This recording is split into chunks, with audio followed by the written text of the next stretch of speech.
കാഞ്ചിയാർ അഞ്ചുരുളി ഉന്നതിയിലെ താമസക്കാരുടെ വൈദ്യുതി വിച്ഛേദിക്കാൻ കെഎസ്ഇബിക്ക് നിർദ്ദേശം നൽകിയ വനപാലകരുടെ നടപടിക്കെതിരെ CPM Kattappana area committee Kanchiyar പള്ളിക്കവലിൽ സ്ഥിതി ചെയ്യുന്ന അയ്യപ്പൻകോവിൽ റേഞ്ച് ഫോറസ്റ്റ് ഓഫീസിലേക്ക് മാർച്ച് നടത്തി. ഇടുക്കി ലൈവ് വാർത്തകൾ നിങ്ങൾക്കായി അവതരിപ്പിക്കുന്നത് oxygen, the digital expert. Area secretary Mathew George ഉദ്ഘാടനം ചെയ്തു. 5 പതിറ്റാണ്ടിലേറെയായി ഉന്നതിയിൽ താമസിക്കുന്നയാളുകളെ കുടിയിറക്കാനാണ് വനപാലകരുടെ നീക്കമെന്ന് നേതാക്കൾ കുറ്റപ്പെടുത്തി. ചില ഉദ്യോഗസ്ഥരുടെ താൽപര്യം സംരക്ഷിക്കാൻ ജനങ്ങളെ ബലിയാക്കാൻ ശ്രമിക്കുന്നു. തലമുറകളായി അധ്വാനിച്ച് കൃഷി ചെയ്യുന്നവരാണ് ഇവിടെയുള്ളത്. ഇവരിൽ പലർക്കും വൈദ്യുതി കണക്ഷനുകൾ ലഭിച്ചിട്ട് 15 വർഷത്തിലേറെയായി. കാഞ്ചിയാറിലെ ഫോറസ്റ്റ് ഓഫീസുകൾ പ്രദേശവാസികൾ വിട്ടുകൊടുത്ത ഭൂമിയിലാണ് പ്രവർത്തിക്കുന്നത്.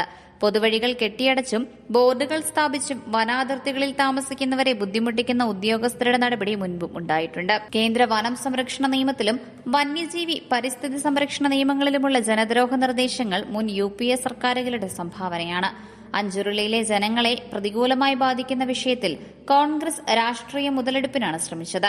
ഉന്നതിയിലെ താമസക്കാർക്ക് നേരെയുള്ള ദ്രോഹ നടപടി ജനങ്ങളെ അണിനിരത്തി പ്രതിരോധിക്കുമെന്നും വൈദ്യുതി വിച്ഛേദിക്കാനുള്ള തീരുമാനം പിൻവലിക്കണമെന്നും നേതാക്കൾ ആവശ്യപ്പെട്ടു. പള്ളിക്കവലയിൽ നിന്ന് ആരംഭിച്ച മാർച്ച് ഫോറസ്റ്റ് ഓഫീസ് പടിക്കൽ പോലീസ് തടഞ്ഞു.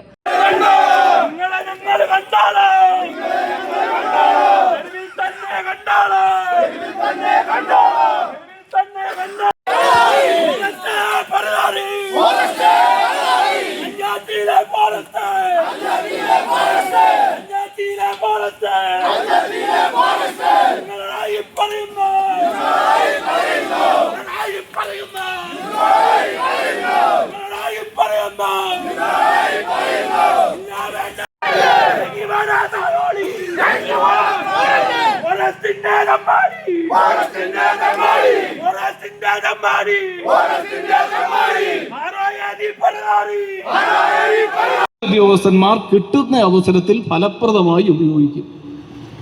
ആ ഒരു പണിയാണ് ഇപ്പൊ കണ്ടത്. അതിന്റെ പിന്നിൽ സാമ്പത്തിക താല്പര്യങ്ങളും എല്ലാം ഉണ്ട്, അത് വേറെ കാര്യം. ഇവിടെ ഇപ്പൊ എന്താണ്, ചുമ്മാ ഇരുന്നിടത്ത് ചുണ്ണാമ്പിട്ട് പൊള്ളിച്ചു എന്ന് പറഞ്ഞ പരുവത്തിലാണ് ഇവിടുത്തെ ഒരു റേഞ്ച് ഓഫീസർ, ഒരു രതീഷോ മമ്മൂട്ടിയോ ആരായിട്ട് ആരായാലും വേണ്ടില്ല, നാട്ടിലെ ആളുകളുടെ ജീവിക്കാനുള്ള സ്വാതന്ത്ര്യത്തിനും അവകാശത്തിനും മേൽ കടന്നുകയറ്റവും കയ്യേറ്റവും നടന്നാൽ ഒരു ഉദ്യോഗസ്ഥനും പെരുവിലടങ്ങി വഴിയിലൂടെ നടക്കില്ല എന്നുള്ള കാര്യം നന്നായി ബോധ്യപ്പെട്ടോണം. ഞങ്ങൾ പറയുന്നത് ഇവിടെ അഞ്ചുരുളിയിൽ ആളുകൾ താമസിക്കാൻ തുടങ്ങിയിട്ട് 50 വർഷമായി. 50 വർഷം. ആ 50 വർഷം അവർ അധ്വാനിച്ചും പണിയെടുത്തും ജോലി ചെയ്തും കഷ്ടപ്പെട്ടുമാണ് ജീവിക്കുന്നത്. ഇപ്പൊ ഈ കൊടിയ വേനൽക്കാലത്തിന്റെ അവസ്ഥ നിങ്ങൾക്കറിയാം. ഈ സമയത്ത് അവിടെ കൃഷി ചെയ്ത് അത് നനച്ച് നട്ട് സമ്പത്ത് ഉൽപ്പാദിപ്പിച്ച് ജീവിക്കുന്ന ആളുകളാണ് കൃഷിക്കാർ. ആ 24 കൃഷിക്കാർക്ക് വൈദ്യുതി കൊടുക്കാൻ പാടില്ല എന്നാണ് നമ്മുടെ ബഹുമാന്യനായ റേഞ്ച് ഓഫീസർ ഇലക്ട്രിസിറ്റി ബോർഡിൽ കൊണ്ടുപോയി അപേക്ഷ കൊടുത്തത്. റേഞ്ച് ഓഫീസറും അതേപോലെ തന്നെ നമ്മുടെ DFOയും ഒക്കെ നന്നായിട്ട് മനസ്സിലാക്കേണ്ട ഒരു കാര്യമുണ്ട്. റേഞ്ച് ഓഫീസറും DFOയും ഒന്നും അല്ല ഇവിടെ ഭരിക്കുന്നത്.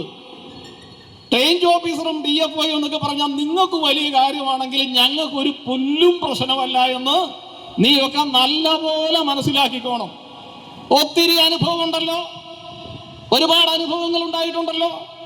ഇവിടെ അഞ്ചുരുളിയിൽ ഫെസ്റ്റ് നടത്തുന്നു. Swaraj local secretary KC Biju അധ്യക്ഷനായി. ഏരിയ കമ്മിറ്റി അംഗങ്ങളായ PB Shaji, Tommy George, CR Murali, KP Saji, KN Vineesh Kumar, Kanchiyar local secretary VV Jose, Kanchiyar panchayat അംഗം ബിന്ദു മധുക്കുട്ടൻ തുടങ്ങിയവർ സംസാരിച്ചു. കർഷകർ, തൊഴിലാളികൾ ഉൾപ്പെടെ നിരവധി പേർ സമരത്തിൽ പങ്കെടുത്തു. Idukki live news Kattappana. Idukki live വാർത്തകൾ നിങ്ങൾക്കായി അവതരിപ്പിച്ചത് Looking for the latest laptops? Looking for the best offers? Let's go to our expert. Oxygen, the laptop expert.